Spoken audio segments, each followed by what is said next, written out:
जो हम लोग सीक्वेंस एंड सीरीज पढ़ रहे हैं और उसके अंतर्गत जीपी ज्योमेट्रिकल प्रोग्रेशन गुणोत्तर श्रेणी का अध्ययन कर रहे हैं। तो उसमें हम लोगों ने कुछ क्वेश्चन सॉल्व किए हैं। आइए कुछ अन्य क्वेश्चंस को लेते हैं जो कि एग्जाम के दृष्टिकोण से और कॉन्सेप्ट के दृष्टिकोण से, दोनों दृष्टिकोण से अच्छे हैं, महत्वपूर्ण हैं। तो एक प्रश्न हमारे पास यहाँ पर है, यदि किसी गुणोत्तर श्रेणी का पीवां, क्यूवां तथा आरवां पद क्रमशः ए, बी और सी हैं तो सिद्ध कीजिए कि a raise to q minus r into b raise to r minus p into c raise to p minus q is equal to 1। तो we are given here that the pth, qth and r terms of a GP are a, b and c respectively. Then we have to prove that a raised to q minus r into b raised to r minus p into c raised to p minus q is equal to 1। तो ये हमें prove करना है। तो यहाँ पर देखिए एक दो बातें ध्यान रखनी। एक तो a जो फर्स्ट टर्म होता है वो यहाँ पर एक नोटेशन यूज किया गया है ऑलरेडी, और जो r कॉमन रेशियो होता है वो भी नोट किया गया है। तो जीपी में हम लोग r और a फर्स्ट टर्म होता है, r होता है कॉमन रेशियो, तो वो दोनों नोटेशन यहाँ पर ऑलरेडी यूज्ड हैं। तो ऐसी कंडीशन में हम लोग क्या करेंगे, इसके लिए नए सिंबल्स लेंगे। तो नए सिंबल लेंगे तो यहाँ पर मान लेते हैं कि लिख देंगे माना जीपी का प्रथम पद, first term of the GP, इसको कैपिटल ए लिख देते हैं, स्मॉल ए की जगह कैपिटल ए, और जो कॉमन रेशियो होता है सार्व अनुपात जिसको कहते हैं उसको हम लोग लिख देते हैं कैपिटल आर। अब यहाँ पर देखिए पीएथ टर्म, तो पीएथ टर्म तो जाएगा a p is equal to a. इसी तरीके से क्यूवां पद तो a q is equal to b है ये, और आरवां पद है ये सी है। तो फार्मूला तो हम लोगों ने पढ़ ही रखा है कि nth टर्म के लिए फार्मूला होता है a into r raise to n minus 1। इस फार्मूले को हम लोगों ने पढ़ा है, लेकिन यहाँ पर चूंकि हमने फर्स्ट टर्म कैपिटल ए और कॉमन रेशियो कैपिटल आर लिया है तो हम यहाँ पर स्मॉल ए नहीं लिखेंगे, इसको लिखेंगे कैपिटल ए, और आर को भी हम लिखेंगे कैपिटल आर। तो ये nth टर्म के लिए हो गया। तो जब यहाँ n है तो यहाँ पे n माइनस 1 आ रहा है। यहाँ क्वेश्चन में देखिए हमारे पास p है तो यहाँ हो जाएगा a into r raise to p minus 1। इसी तरीके से यहाँ q लिखा है तो ये हो जाएगा a into r raise to q minus 1। And the third part here r is given, so we can write here a into r raise to r minus 1। तो ये तो हमारी बात हो गई यहाँ पर।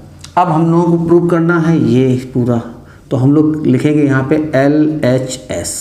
तो लेफ़्ट हैंड साइड हम लोग यहाँ पर नोट कर लेते हैं, और इस लेफ़्ट हैंड साइड को नोट करने के बाद में हम लोग इस क्वेश्चन को और जो ये इक्वेशन 3 हमने फाइंड किए हैं इनको यूज करके राइट हैंड साइड को प्रूव कर लेंगे। तो देखिए यहाँ पर ये लिखा है स्मॉल ए, और स्मॉल ए किसके इक्वल है a into r raise to p minus 1। तो यहाँ पे इस स्मॉल ए की जगह लिख देंगे a into r raise to p minus 1 लिख दिया, और इस a की पावर लिखी है तो q माइनस आर, तो ये तो a की जगह पे आ गया, और ये जो पावर जो लगी थी वो एज इट इज़ लगी रहेगी। इसी तरीके से इंटू ये b लिखा है तो b equal to a into r raise to q minus 1, तो b की जगह पे लिख देंगे हम लोग a into r raise to q minus 1। तो ये b का मान आ गया, और इसकी पावर कितनी है r minus P.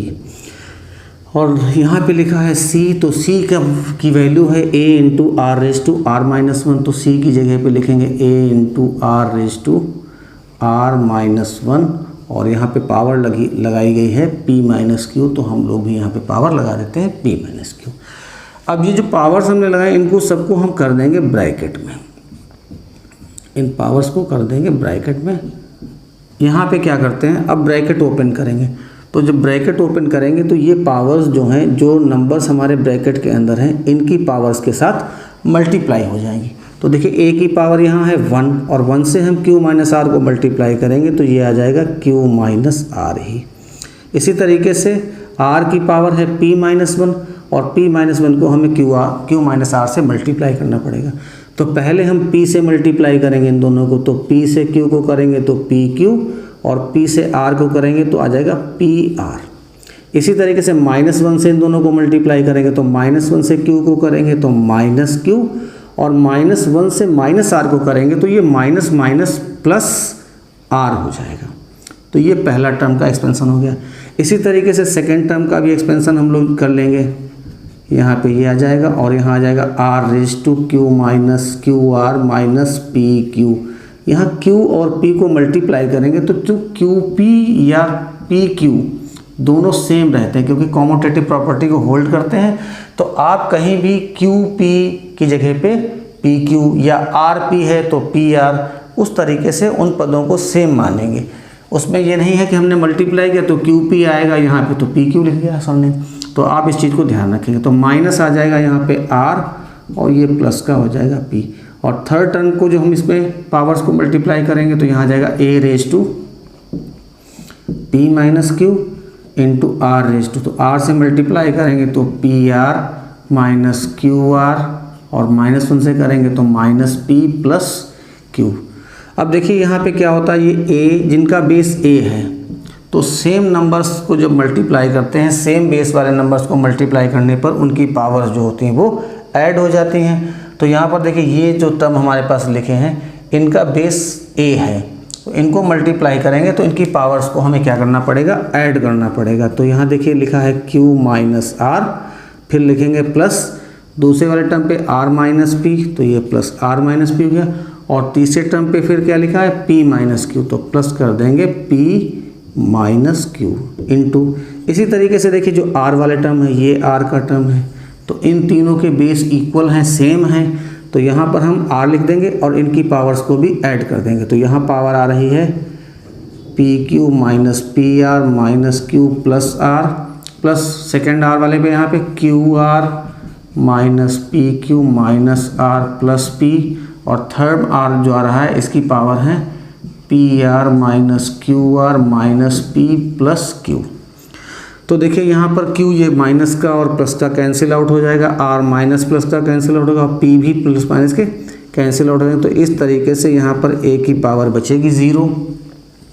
Second term में r देखिए r की पावर यहाँ पी क्यू है प्लस की और ये पी क्यू है माइनस की। इसी तरीके से पी आर यहाँ माइनस का है और ये पी आर प्लस का है, q माइनस का है और लास्ट में ये q प्लस का लिखा, r यहाँ प्लस का लिखा है और ये r माइनस का है, क्यू आर प्लस ये माइनस और यहाँ p प्लस का है और ये माइनस का है। तो हमारे सारे टर्म्स जो है वो प्लस माइनस होने के कारण कैंसिल आउट हो गए, और कैंसिल आउट होने की वजह से यहाँ पर जो इसकी पावर बचेगी वो 0 बचेगी। तो हम सब लोग जानते हैं किसी भी नॉन जीरो टर्म की जब पावर 0 करते हैं तो उसकी वैल्यू हमारी आती है 1। आप ध्यान रखेंगे n raise to 0 is equal to 1 होता है if n is not equal to 0। तो n अगर हमारा 0 नहीं है तो ऐसे नंबर की पावर अगर हम 0 करेंगे तो उसकी वैल्यू 1 आती है। चूँकि हमारे पास ये ज्योमेट्रिक प्रोग्रेशन है, गुणोत्तर श्रेणी है, और गुणोत्तर श्रेणी के जो पद होते हैं वो नॉन जीरो संख्याएं होती हैं, नॉन जीरो नंबर्स लिए जाते हैं। तो ये a और r दोनों नॉन जीरो हैं और नॉन जीरो होने की वजह से इन दोनों के मान आएंगे 1 और बीच में लगे हैं मल्टीप्लिकेशन का निशान, तो 1 से 1 को मल्टीप्लाई करेंगे तो 1 आ जाएगा और हमारा RHS यही है। इस तरीके से हमारी ये बात प्रूव हो गई। तो आखिरी में हम लोग लिख देंगे हैंस प्रूव्ड। तो left hand is equal to right hand हो गया है, यानी ये पूरी चीज़ इसके इक्वल है। ये बात यहाँ पर सत्यापित हो गई, प्रूव हो गई।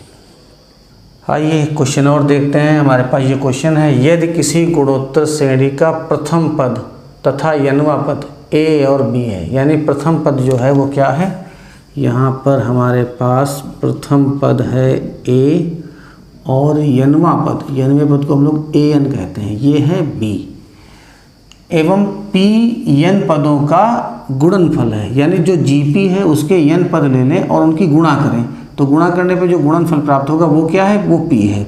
तो हमें प्रूव करना है p square is equal to a into b whole raise to n, ये प्रूव करना है। तो यहाँ पर हम लोग मान लेते हैं कि माना सार्व अनुपात कॉमन रेशियो को r सपोज कर लेते हैं। तो हमारे पास जो सीक्वेंस बनेगी जीपी बनेगी वो क्या हो जाएगी, तो पहला पद तो a है तो इसमें r से मल्टीप्लाई करेंगे तो दूसरा पद आ जाएगा, फिर r से मल्टीप्लाई करेंगे, तीसरा पद आ जाएगा, फिर r से मल्टीप्लाई करेंगे, चौथा पद आ जाएगा, और आखिरी यनवा पद है तो यनवा पद हो जाता है a r raise to n minus 1 यहाँ पर। तो ये हमारे पास आ गए यहाँ पे। तो अब ये तो बात हमारी जानकारी ये हो गई। दूसरी चीज़ ये बताया था a n is equal to दे रखा है b। तो an इज इक्वल टू हमने लिखा b और an का फार्मूला होता है a into r raise to n minus 1। तो ये b की वैल्यू हमारे पास आ गई। तो यहाँ से हम लोग क्या निकाल सकते हैं, इस a को अपान में ले आएंगे तो b upon a is equal to r raise to n minus 1। और देखिए पावर्स का भी मसला ऐसा होता है कि जब हम पावर्स को ट्रांसपोज करते हैं तो ये भी उसी तरीके से ट्रांसपोज होती है जैसे बाकी नंबर्स होते हैं। तो यहाँ पे हमारे पास है b अपान a, इस पूरे की पावर है 1 और ये n माइनस 1 इधर लाएंगे तो अपान में आ जाएगा। तो ये आ गया r। तो हमें कॉमन रेशियो की वैल्यू मिल गई यहाँ से। तो ये दो बातें हमारी यहाँ पर हो गई, एक तो हमारी जीपी बन गई और एक हमारा कॉमन रेशियो यहाँ पर निकल आया। अब क्या कह रहा है कि जो हमारे पास p है वो क्या है, n पदों का गुणनफल है। तो ये जो हमने n पर लिखे हैं जीपी के, इनकी हम गुणा करते हैं। तो a into a r square into a r cube और यहाँ पे लिख देंगे a r raise to n minus 1 और ये किसके इक्वल हो जाएगी, ये p के इक्वल हो जाएगी। तो देखिए हमारे पास ये n टर्म है और हर एक टर्म में a आ रहा है। तो a को जब हम n टाइम्स मल्टीप्लाई करेंगे तो ये इसकी पावर्स ऐड हो जाएंगी। तो 1 1 1 1 और n टाइम्स इसको हम 1 1 1 ऐड करेंगे, n बार ऐड करेंगे, 1 1 1 प्लस 1 प्लस 1 प्लस 1 इस तरीके से। तो ये बन जाएगा a रेज टू n। दूसरा देखिए हमारे पास r है, तो r पहले टर्म में नहीं है, सेकेंड टर्म से शुरू होता है। तो यहाँ पे पावर है 1, यहाँ पावर है 2, यहाँ पावर है 3 और इस तरीके से लास्ट में पावर है n माइनस 1। तो इनको मल्टीप्लाई करने पे इनकी पावर्स जो हैं वो ऐड हो जाएंगी।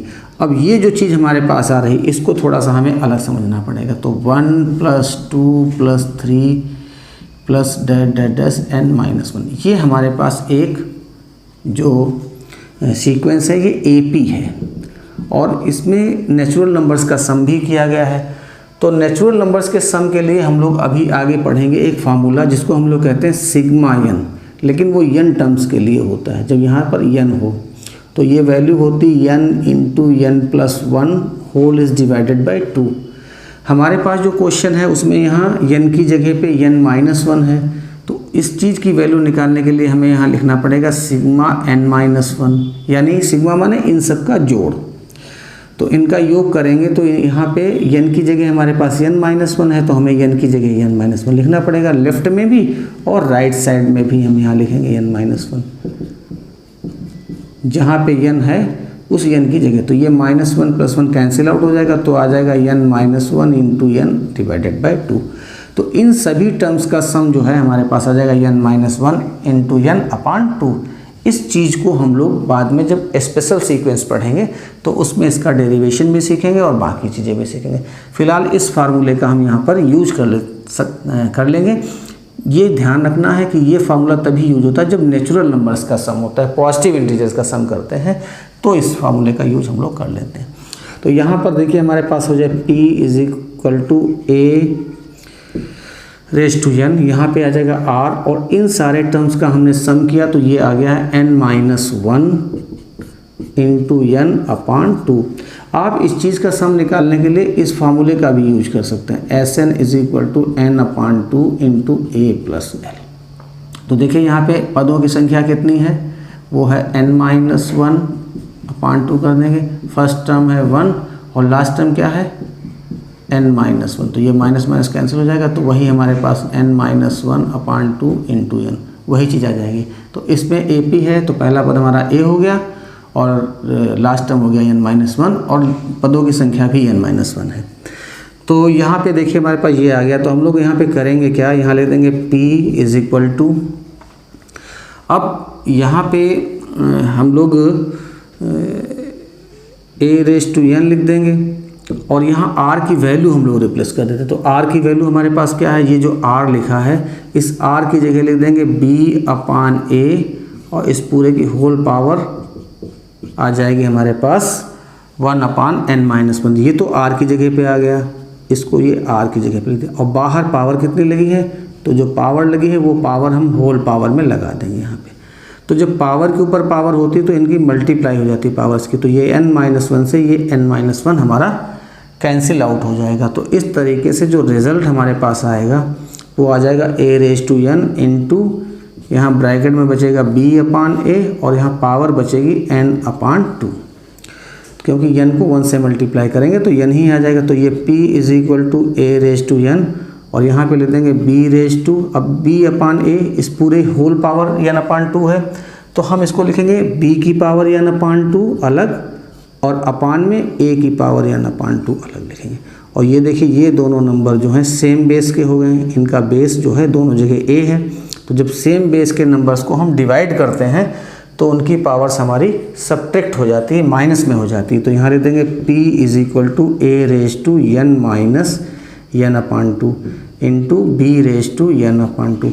अब ध्यान देने वाली बात यहाँ ये है कि ये n है और ये n/2 है, तो n में से n/2 माइनस करेंगे तो क्या करेंगे, 2 से इसको मल्टीप्लाई करें तो एलसीएम ले लेंगे 2n - n, तो 2n में से n निकलेगा तो बचेगा हमारे पास n और अपान में आ जाएगा 2 इंटू b⁻n/2।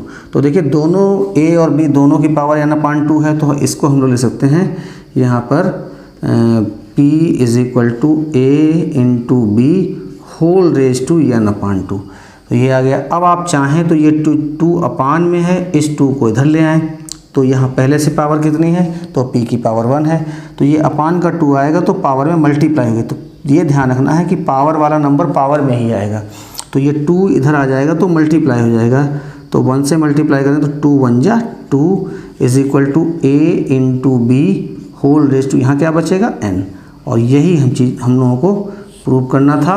तो इस तरीके से ये बात हमारी पूरी प्रूव हो जाती है। तो ये हमारा यहाँ पे एक क्वेश्चन और सॉल्व हो गया। आइए क्वेश्चन और देख लेते हैं। दिखाइए कि एक गुणोत्तर श्रेणी के n पदों के योगफल तथा n+1वें पद से 2nवें पद तक के पदों का योगफल का अनुपात 1/r⁴n है। तो हमें इसमें प्रूव क्या करना है कि हमारे पास एक कोई सीक्वेंस है और उस सीक्वेंस के जो शुरू के प्रारंभ के n पद हैं उनका योगफल और जो उसके आगे के n पद हैं उनका योगफल, और उन दोनों योगफलों का अनुपात हमें प्रूव करना है 1/r⁴n।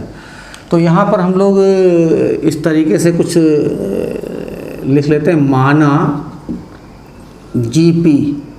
अब देखिए आप GP को, तो हम लोग जो GP सपोज करते हैं पहला पद a, फिर AR² और यहाँ पे आ जाता है nवां पद हो जाता है AR-1। तो ये nth टर्म है, कौन सा है, nवां पद है। nवां पद है इसका मतलब यहाँ से लेके यहाँ तक के जो पद हैं इनकी संख्या हो गई n पद। तो ये शुरू के n पद हैं और इन पदों का योगफल हमें निकालना था, कह रहा था n पदों का योगफल।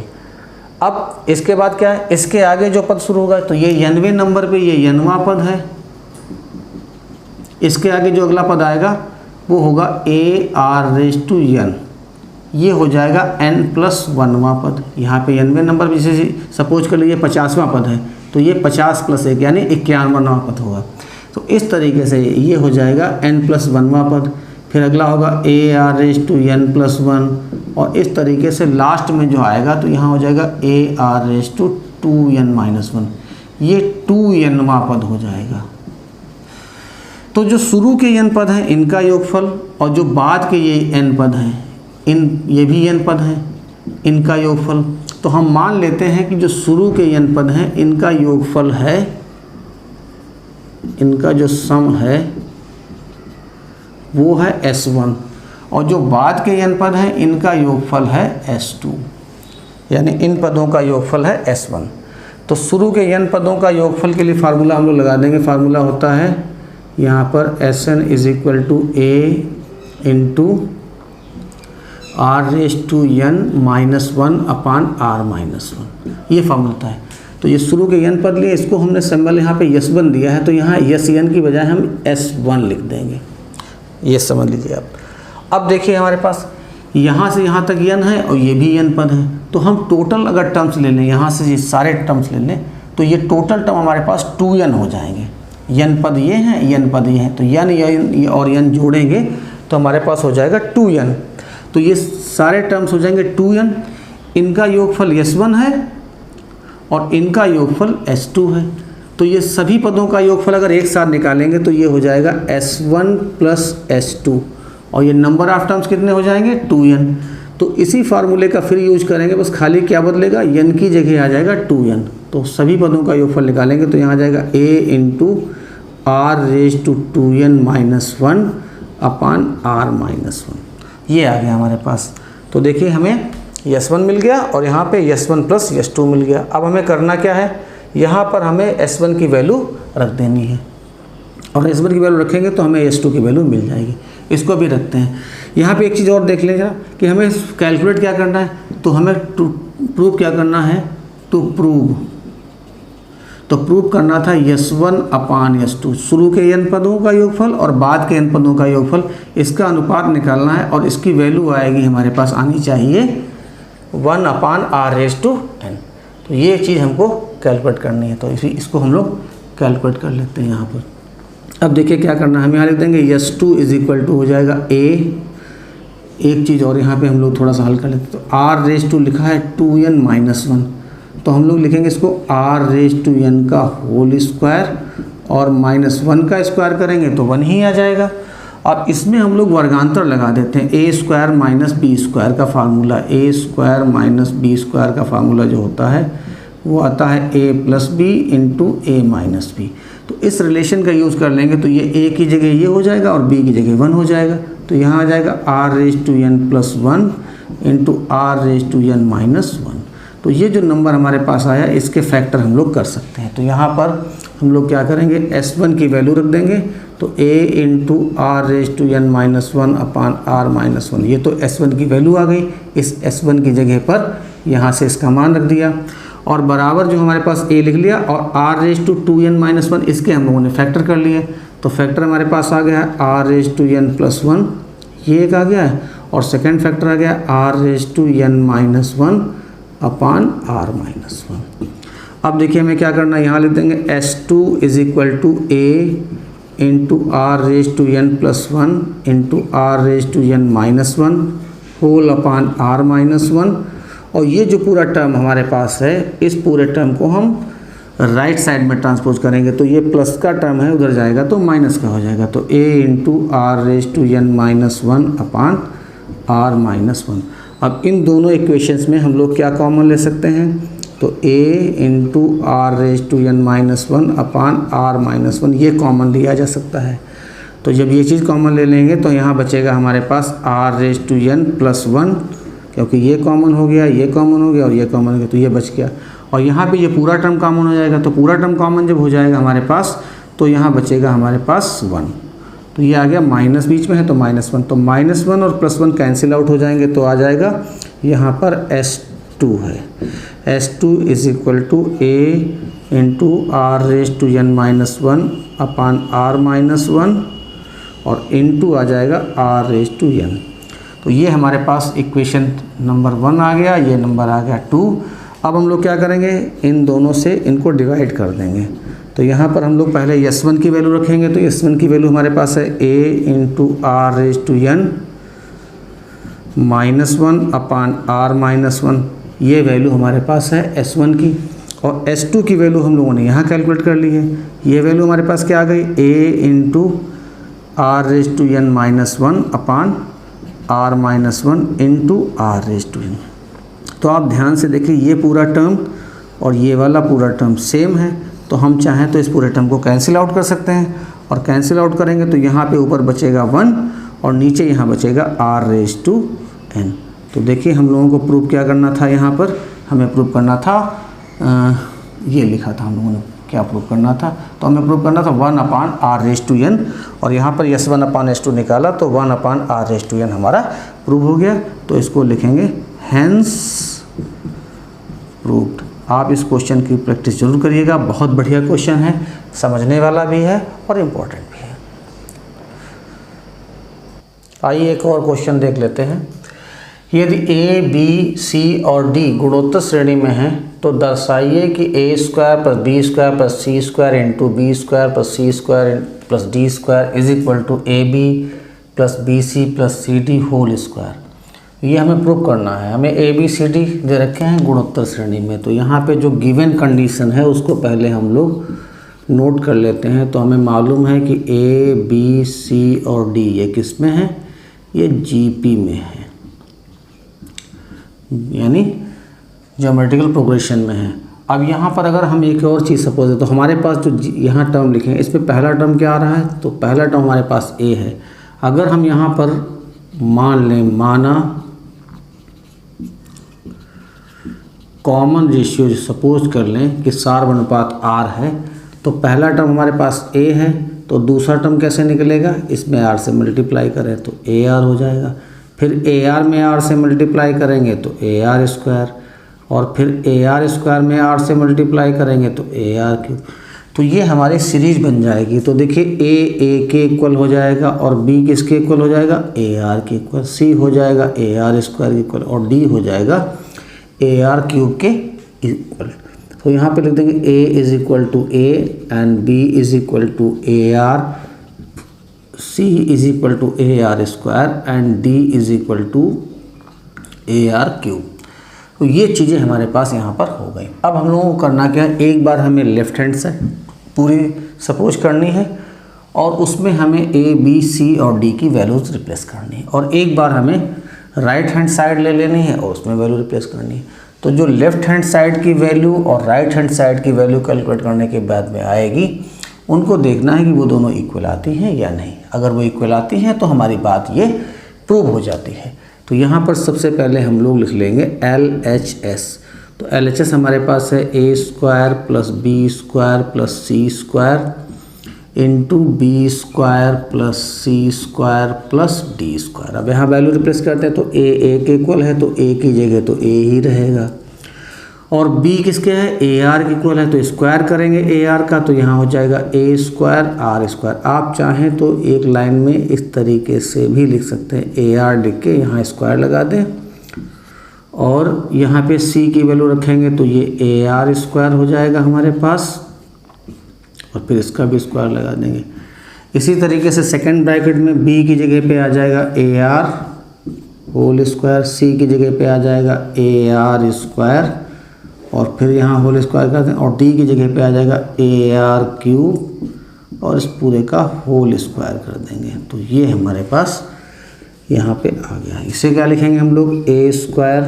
अब देखिए इसको ब्रैकेट को ओपन करेंगे तो इस पावर से जो नंबर की पावर्स हैं, अंदर जो नंबर लिखे हैं ए और आर, इनकी पावर्स को मल्टीप्लाई हो जाएगा। तो यहाँ पावर 1 है तो 1 से 2 को मल्टीप्लाई करेंगे तो 2, और यहाँ आर की पावर भी 1 है तो 2 से मल्टीप्लाई करेंगे तो आर स्क्वायर हो जाएगा।